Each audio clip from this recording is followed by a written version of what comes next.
In the previous chapter, we saw Theo arrive at the Grand Tribunal, unfazed by the towering structure or the piercing gazes of those seated in judgment. Among them were powerful figures like Julius and Ed Trovian, members of the 9 Dragons, and the formidable Osa Ragnar, the Sword Dragon herself. Despite the overwhelming odds, Theo stood firm, ready to face his trial head-on. "Let's begin the chapter." Wolfgang's voice boomed through the chamber, cold and sharp.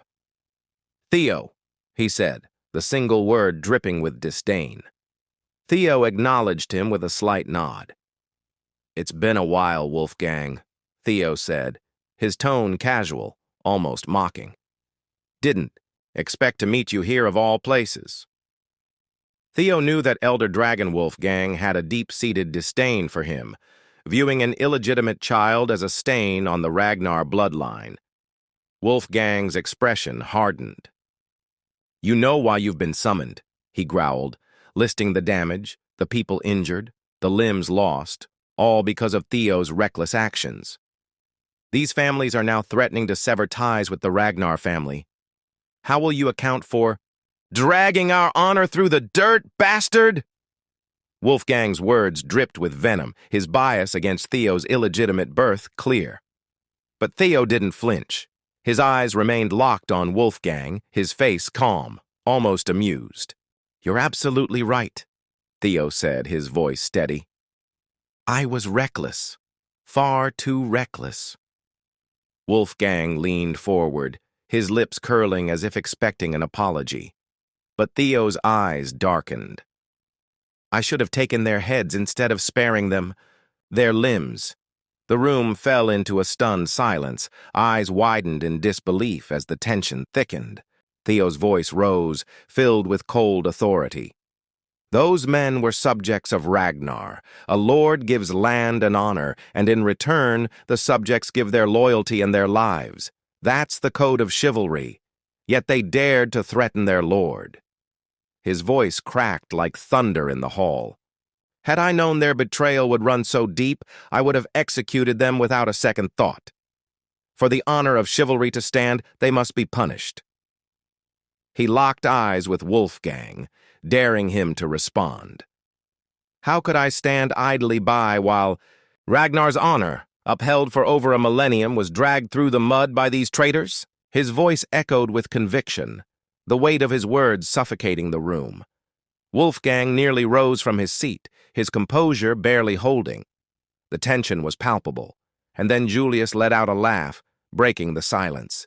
"Impressive," he chuckled, leaning back. "As expected, this won't with just a simple punishment." His words dripped with amusement, but they only enraged Wolfgang further. "Why do you mock me with such sophistry?" Wolfgang snapped, his voice sharp, his patience clearly thinning. Osa, however, remained calm. "I've heard his argument," she said, her tone measured, "and in theory he's not wrong."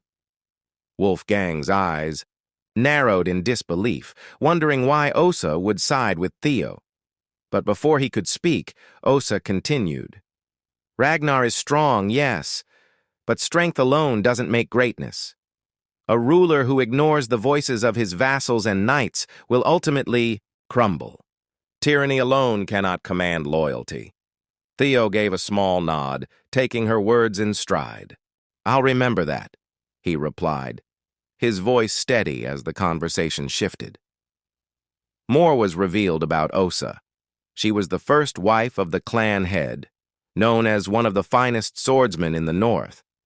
While she didn't seem overtly hostile towards Zangsor, a lingering tension remained. Theo knew from his past life that Osa played a part in the fall of the Rose Palace. Yet she spoke with an air of reason and authority now. Her next words, however, were a clear warning. "I hope you understand, Theo, that the punishment you're about to receive is justified." Theo met her gaze, unflinching. "And what punishment would that be?" he asked. Wolfgang hesitated for just a heartbeat before announcing, 3 months of probation." Theo raised an eyebrow, his voice calm, but with an edge of disbelief. "The awakening ceremony is in 2 months," he pointed out. Wolfgang slammed his hand down, barking at Theo for daring to speak out. "You'll learn not to interrupt," he roared. But Osa intervened, her voice cutting through the rising tension. "I've already taken that into account. You'll be allowed to participate in next year's ceremony instead. And it's been decided that the 15 children injured by your actions will also participate next year." Ed, sitting nearby, leaned forward.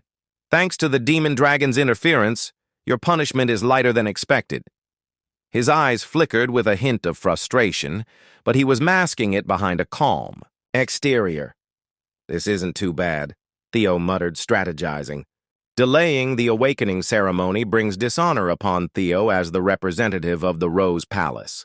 This disgrace will give the Camellia Palace the leverage they need to surpass him. His plan began to unfold in his mind. Once it's in motion, Theo won't be able to stop it. If he tries to appeal, he's walking straight into a death trap. But his thoughts were interrupted when Theo's voice rang out, defiant and resolute. "I want to appeal." A stunned silence blanketed the room, the weight of his words hitting like a hammer. Even Ed's composure cracked, a sinister smile spreading across his face. He covered his mouth with his hand, whispering to himself, "What an idiot. His arrogance knows no bounds. This will make everything so much easier for me." Julius's amusement didn't fade as he glanced over at Theo. "Do you even understand what it means to appeal?" he asked with a raised eyebrow. Theo didn't hesitate. "Of course I do. This isn't something that can be swept away with just 3 months of probation. And this slap on the wrist, I'm not about to accept that. I know you pulled strings, Julius." The room grew cold as Theo continued, his tone unwavering. "In the proud and powerful Ragnar, an appeal means war. And I'm not backing down. Victory is the only way to uncover the truth. The victor's words become law." His gaze swept the room. A sudden notification appeared in Theo's mind.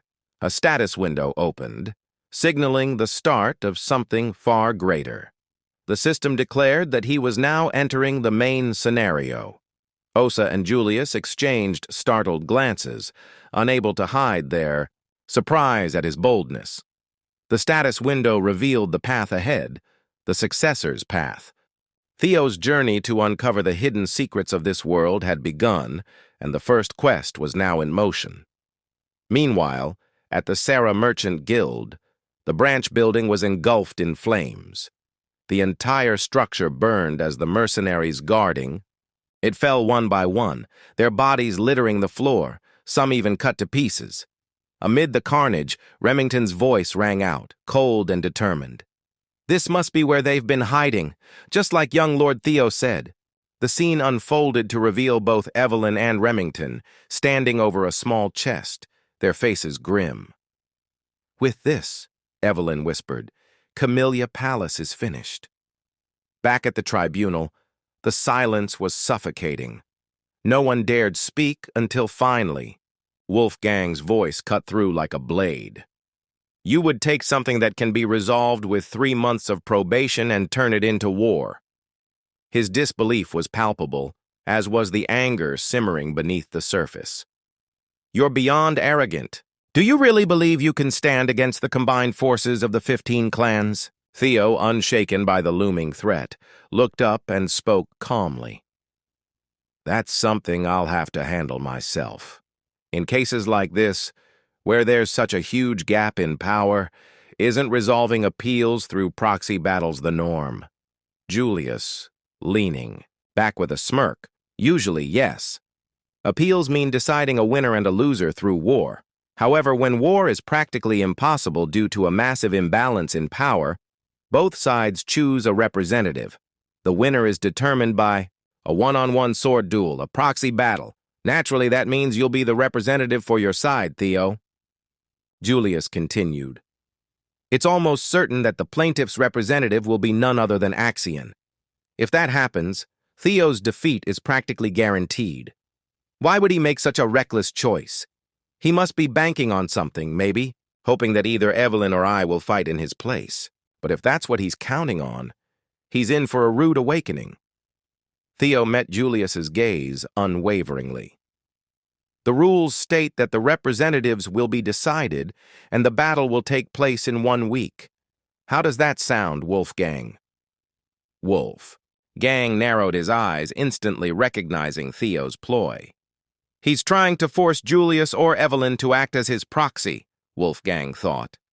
But those two would never do it. He'll have no choice but to fight on his own. Ed, sitting nearby, smiled darkly.